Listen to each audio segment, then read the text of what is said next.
প্রত্যেক বছর চৈত্র সংক্রান্তির আগের দিন যে ব্রত পালন করা হয় তাকে নীল ষষ্ঠী ব্রত বলা হয়। এখানে নীল বলতে ভোলানাথ আর ষষ্ঠী হলো মা দুর্গার আর এক রূপ।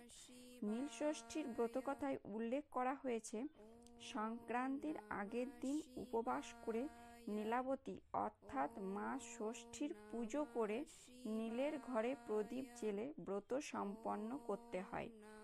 পুজোর পরিশেষে পরিবারের ও সন্তানের মঙ্গল কামনা করে নীল ষষ্ঠী ব্রত কথা পাঠ অথবা শ্রবণ করতে হয়। আসুন শুনে নেওয়া যাক নীল ষষ্ঠীর ব্রত কথাটি। এক রাজ্যে এক বামুন ও এক বামনী ছিল। বামুন ও বামনী দুজনেই ভক্তি ভরে বিভিন্ন ব্রত পালন করত, আর তাদের ঠাকুর দেবতায় অগাধ ভক্তিও ছিল।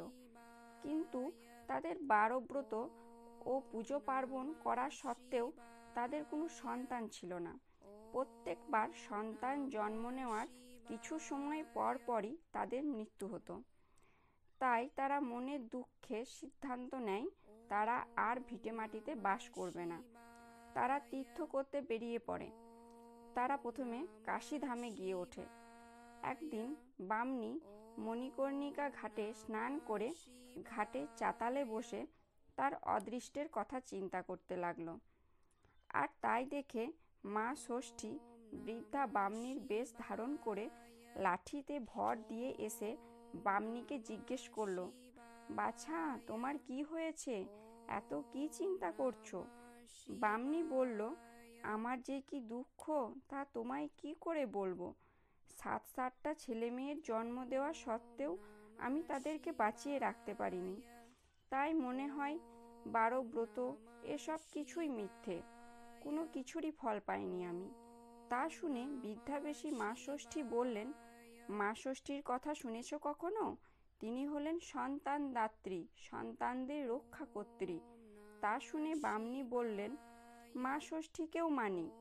বৃদ্ধা বলল, তবে নীলষষ্ঠী ব্রত করেছ কখনো?